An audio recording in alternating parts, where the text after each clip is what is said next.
오늘도 하나님을 예배하는 우리 사랑하는 성도님들 심령마다 하늘의 평강과 은혜가 충만하시기를 축복합니다.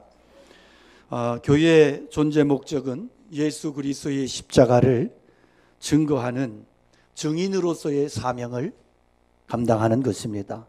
바울 사도는 고린도전서 2장 1절에서 형제들아 내가 너에게 나아가 하나님의 증거를 전할 때에 말과 지혜의 아름다운 것으로 아니하였나니 내가 너희 중에서 예수 그리스도와 그의 십자가에 못 박히신 것을 전하는 것 외에는 아무것도 알지 않기로 작정하였다고 그렇게 선언합니다. 이렇게 그가 작정하고 결심했던 이유가 뭐냐? 그것은 십자가는 구원에 있어서 유일한 길이고 그리고 방법이기 때문이라는 겁니다. 교회가 다른 모든 일을 다 한다 할지라도 예수 그리스도의 십자가의 복음을 증거하지 않는다면 그 교회는 아무리 좋은 일들을 많이 한다 할지라도 의미가 없는 교회라는 겁니다.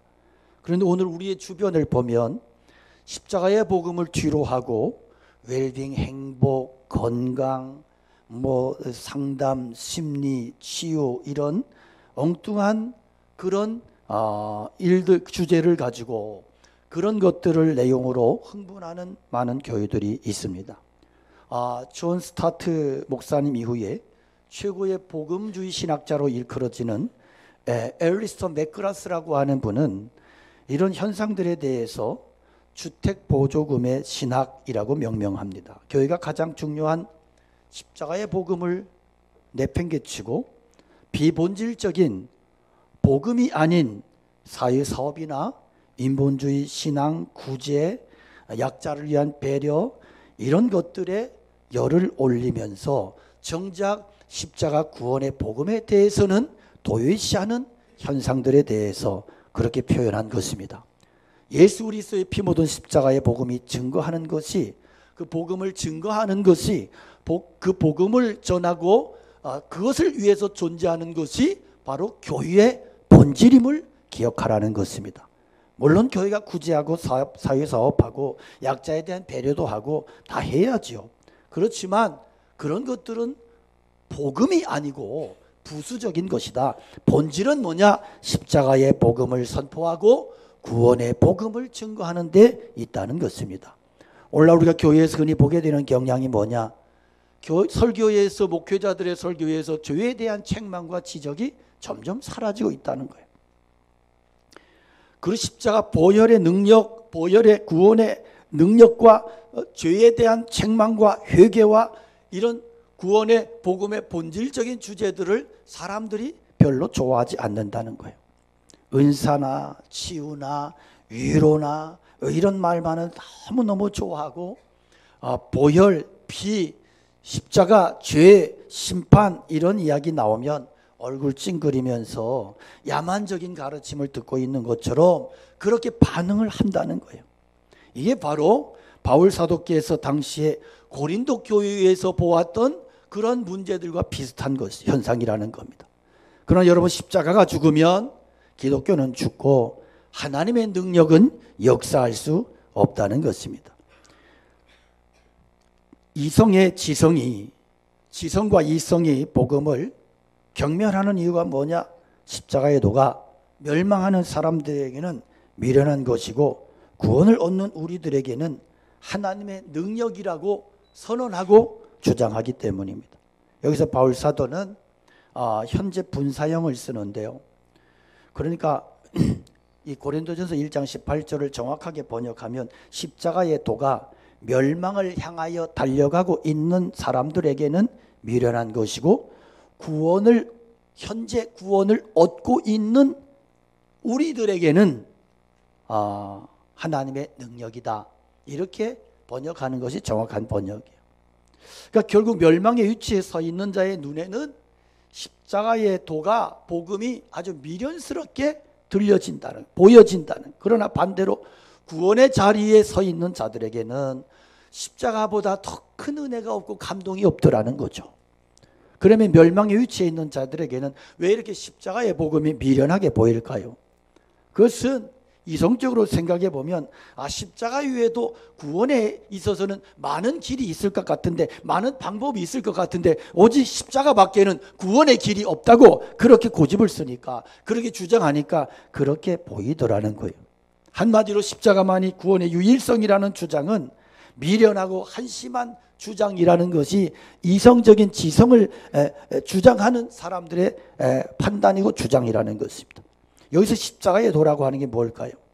여러분, 우리 인간은 모두가 죄인이기 때문에 예수 그리스도의 십자가의 죽음이 내 죄를 대신한 죽음이라고 하는, 이 구원의 방편이라고 하는 이 사실을 믿는 것만이 구원의 유일한 길이라는 것입니다. 즉 예수 그리스도의 죽음이 나의 죄를 대신하는 대속의 죽음이라는 것입니다. 그런데 세상 사람들에게는 이런 주장이 미련스럽게 들려지더라. 그 이유가 뭐냐?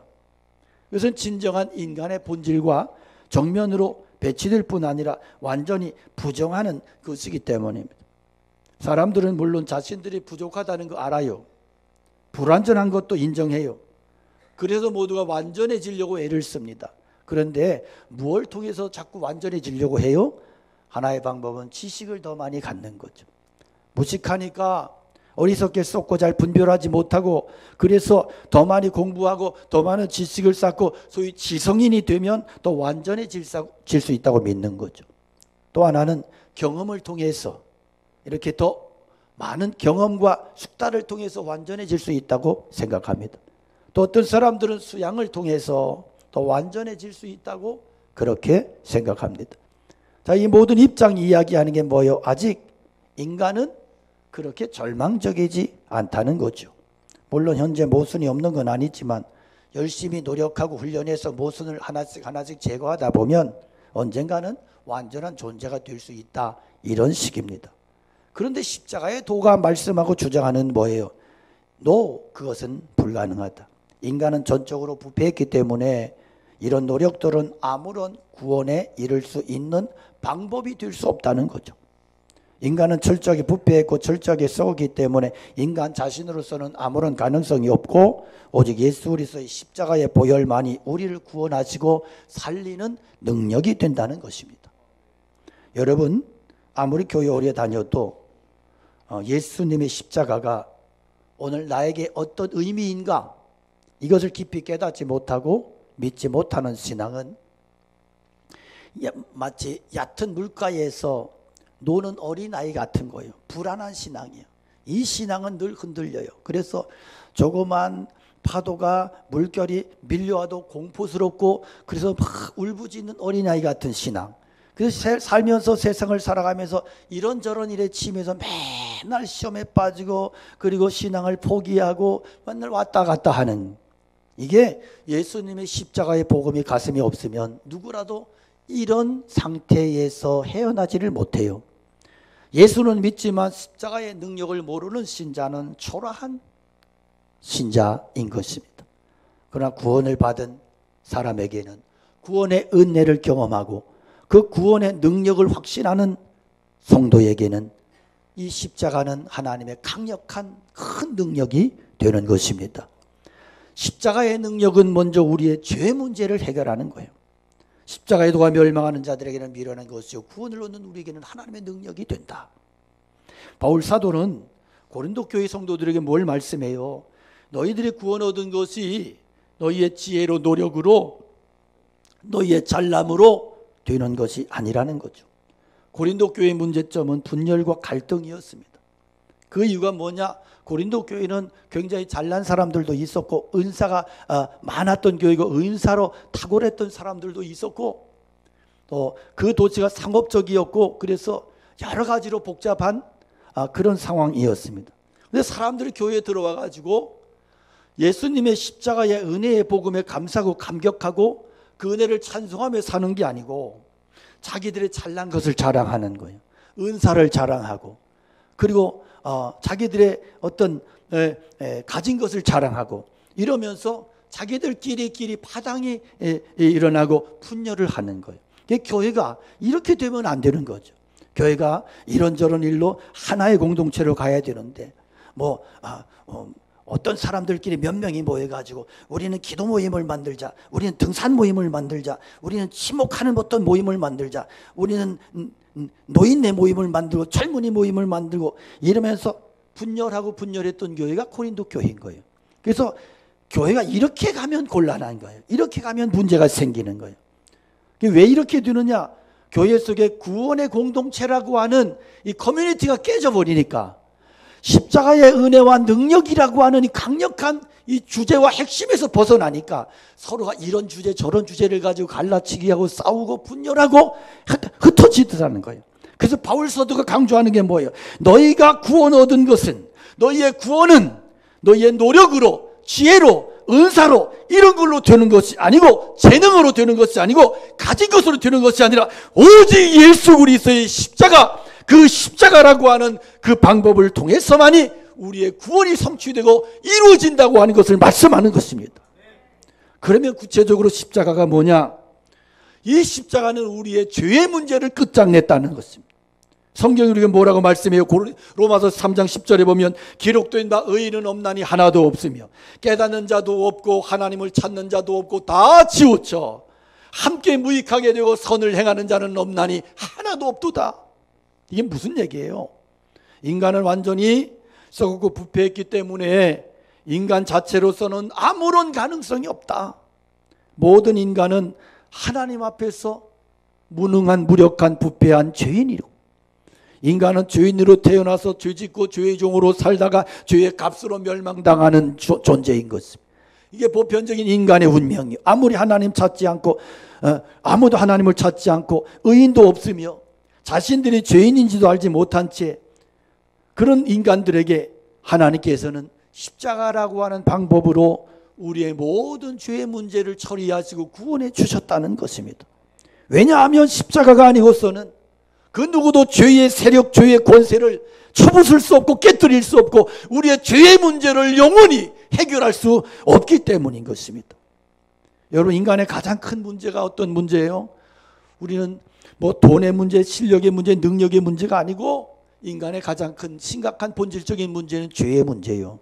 죄 때문에 하나님과 관계가 깨어지고 원수가 되고, 죄 때문에 우리가 구원에서 멀어지고 떨어지고 끊어지고, 죄로 인해서 영원한 멸망 심판을 받게 된 거예요.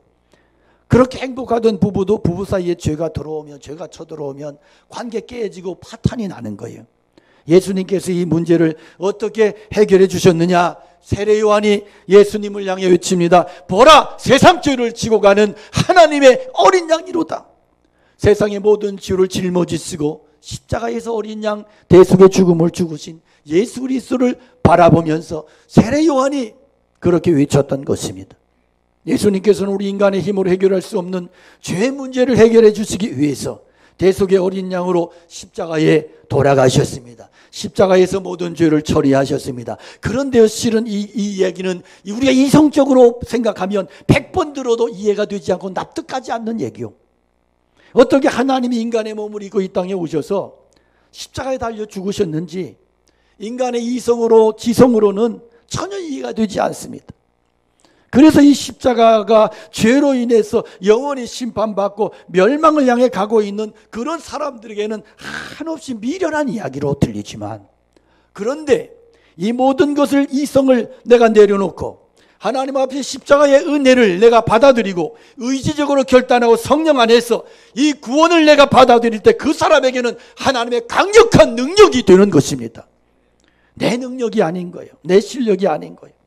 오직 하나님의 능력이요. 이것이 십자가 속에 담겨있는 구원의 의미인 것입니다. 21절에 보면 하나님의 지혜에 있어서는 이 세상이 자기 지혜로 하나님을 알지 못함으로 하나님께서 전도에 미련한 것으로 믿는 자들을 구원하시기를 기뻐하셨도다. 자, 무슨 얘기예요? 유대인들은요, 늘 예수님께 뭘 원해요? 표적을 달라고, 기적을 보여달라고. 이게 성경의 사복음서에서 늘 논쟁거리 아니요? 유대인들은 표적을 구해요. 기적을 구해요. 그런데 헬라인들은 이 뭐 스토아 철학, 당시에 이 아레오바고 언덕에서 맨날 이 사람들이 했던 게 뭐예요? 철학, 인간의 어떤 고민거리, 철학을 가지고 계속 떠들어대고 논쟁을 한 거예요. 그러니까 이 헬라인들은 지성적으로 이해시켜 달라는 거예요. 유대인들은 기적으로 뭔가를 말해달라는 거예요. 그런데 이런 것을 가지고 여기에서는 하나님의 역사, 구원의 역사가 그 해답이 여기에는 없다. 기적 속의 구원의 해답이 있냐? 없다. 그러면 인간의 지성에, 인간의 논리적인 지성의 구원의 길이 해답이 있냐? 없다. 없다. No. 그런데 어디에 구원의 길이 있느냐? 그 길은 십자가에 있고, 그리고 그 십자가를 전하는 전도를 통해서 구원의 길이 열려지더라는 것입니다. 그러니까 여기 오늘 본문에 보면 전도에 미련한 것으로 믿는 자들을 구원하실 기뻐하셨다. 바울 사도도 이게 얼마나 미련 곰탱이 같은 얘기인지 자기가 인정한다는 거예요. 사람들이 지성으로 보면 미련해. 그렇지만 하나님은 이 미련한 방법을 통해서 우리를 구원하시고, 그리고 많은 사람들을 구원하시는 역사를 이루어 가신다는 것입니다. 할렐루야. 세상적인 눈으로 볼 때는 십자가의 복음, 우리는 죄인이고 우리 죄를 위해서 예수님께서 십자가에서 죽으시고 십자가의 능력을 통해서 구원받게 됐다고 하는 이 내용, 이 케르그마를 우리가 입술을 통해서 선포하고 증거하면 놀랍게도 말도 안 되는 것 같은데, 하나님은 그것을 통해서 역사하시고 내게 구원의 능력을 보여주시고 나를 통해서 구원의 역사를, 구원의 길을 이루어 가신다는 것입니다. 할렐루야.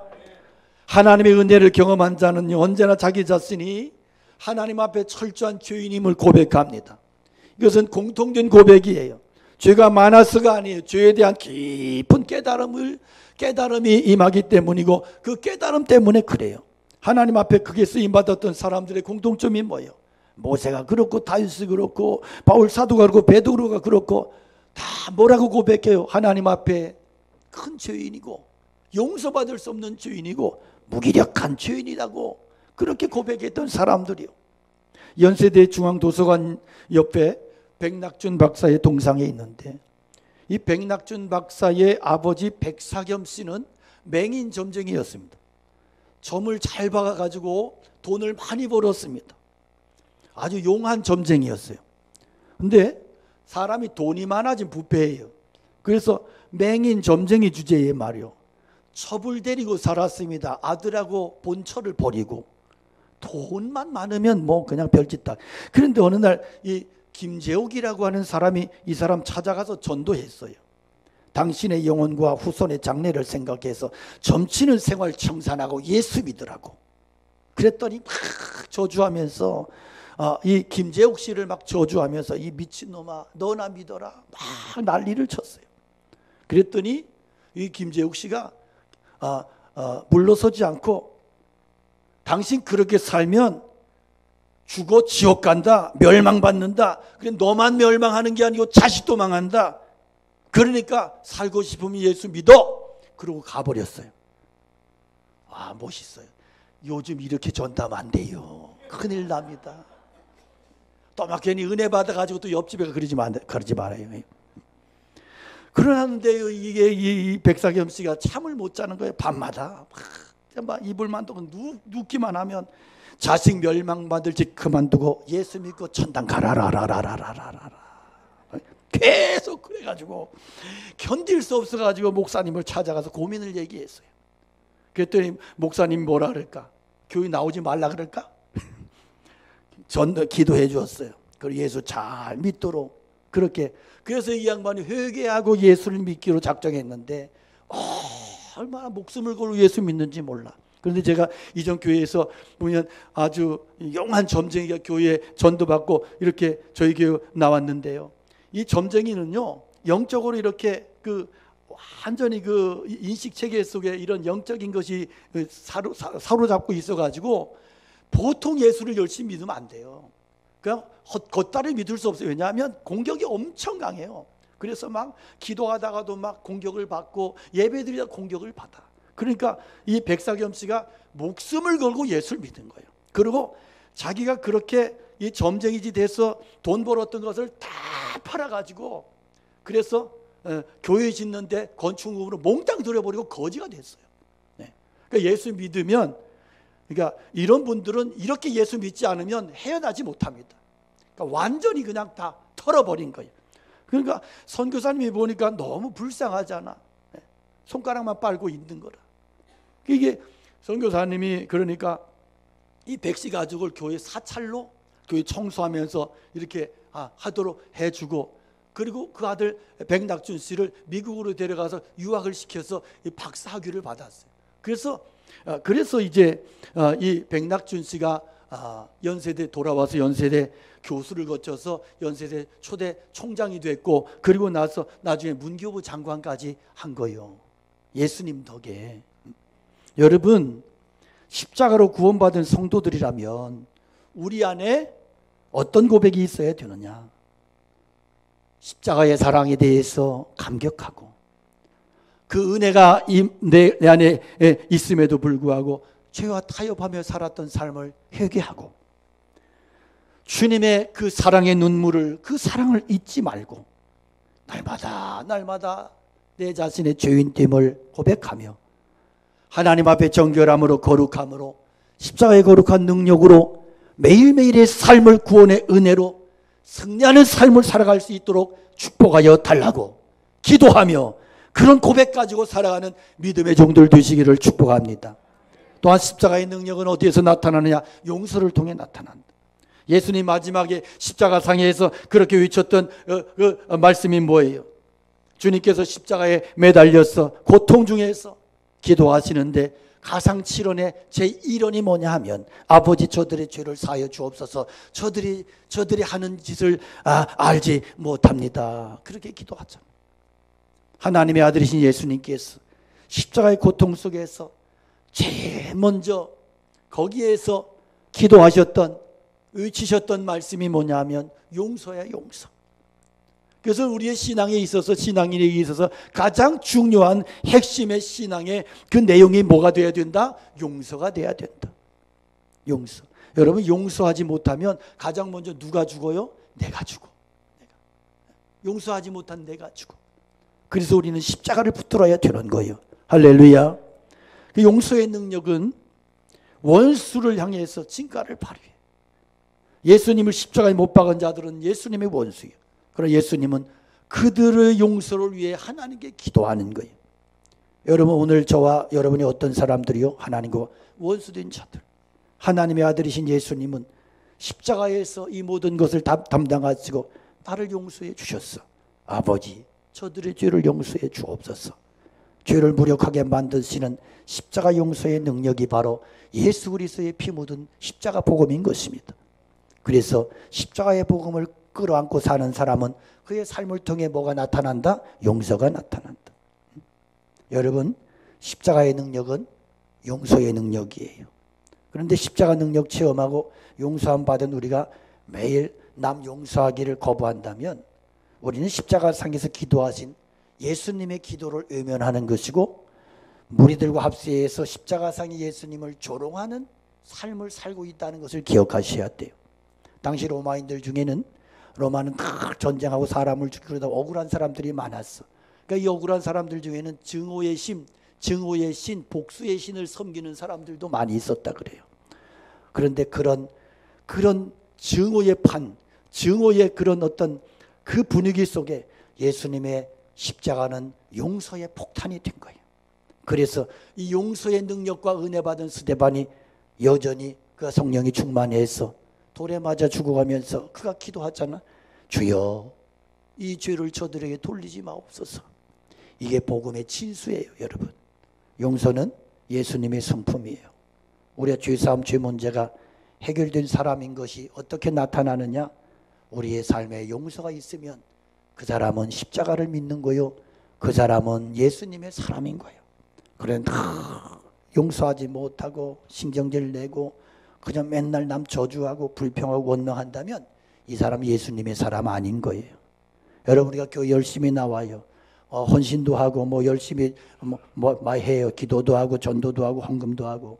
근데 그런 것들도 신앙의 신자의 표적일 수 있지요. 그러나 결정적인 표지는 뭐냐? 용서하는 삶이다. 그래서 우리가 아무리 겉으로 근사해도 마음에 분노를 쌓고 있다면 그 사람 그리스도인이 아닌 거예요. 오늘 우리가 예수 믿는다는 게 너무 세속화되어 있어요. 그래서 예수 믿는 어떤 표지를 어디에서 자꾸 찾으려고 그러냐면 남보다도 높은 자리, 남보다 잘 돼야 되고 높아져야 되고 부자 돼야 되고 건강해야 되고 자식 새끼 잘 돼야 되고 출세해야 되고 이런 것들, 이런 게 전부라고 생각해. 이게 뭐냐 하면 복음이 변질돼 버린 거예요. 그래서 복음의 본질 핵심은 다 빼버리고 그 정말 하찮은 것들을 끌어다 놓고 주여 믿습니다 하고 있는, 그 십자가의 복음과 무슨 상관이 있느냐는 거예요, 나의 삶이. 그래서 누가 높으냐, 왜 내 자존심을 건드리냐, 왜 인정 안 해주냐, 맨날 삐지고 헛된 싸움 싸우고 이러고 있다면 이게 과연 복음을 가진 자의 모습인가? 이게 복음을 가진 자의 신앙의 모습인가 하는 거예요, 여러분. 우리 자식 키우다 보면 어릴 때 다른 애들하고 싸워요. 애가 맞고 들어와요. 그럼 뭐라 그래요? 이놈의 새끼 누가 때렸어? 넌 뭐 했어? 손이 없어? 발이 없어? 돌이라도 던져? 막 이러고. 이게 우리 인간의 타락한 본 모습이야. 얼마나 악해 빠진지 몰라. 저희 아버님은 도망쳐 그래가지고 저 맨날 도망만 다녔어요. 근데 여러분, 십자가의 사랑이 우리에게 넘칠 때 다 품을 수 있는 은혜가 있고, 그런 것을 통해서 십자가의 사랑으로 교훈하는 것과 내 감정으로 교훈하는 것은 아이의 장래가 천지 차이가 나는 거예요. 그래서 품어주고 기도하고 끌어안아주고 더 바다 같은 용서하는 그런 인격체로 그렇게 볼 수 있는, 그렇게 양육할 수 있는 그러한 눈이 우리에게 열려져야 되는 거예요. 그런 영성이 열려져야 되는 거예요. 1944년에 35살 젊은 나이 미국 텍사스 한 교회의 담임 목사님으로 부임한 목사님이 계셨어요. 근데 이 미국 사람들은 이 사냥을 많이 해요, 지금도. 그래서 제가 어릴 때 제 모교회도 아주 꼴짝에 있는 교회인데, 그 교회가 지금 100 몇십 년이 지났는데, 그 교회에도 두 가지 썰이 있는데, 그 중에 하나의 썰이 뭐냐면, 이 선교사가 사냥을 왔다 길을 잃어버려가지고 그 동네 내려와서 저희 증조 외할머니를 만나가지고 이렇게 해가지고 거기서 교회가 세워지고 이런 역사가 있는데, 이게 사냥을 많이 해요. 목사들도 사냥을 많이 해요. 그게 어떤 그 문화지, 문화. 근데 이 양반이 이제 사냥을 나갔다가 분명히 노루를 쐈는데 가서 보니까 사람이 죽어 있는 거예요. 눈앞이 캄캄해. 목사가 사냥하다가 사람을 죽였어. 이제 인생이 끝났다. 교회 와서 이야기했어요.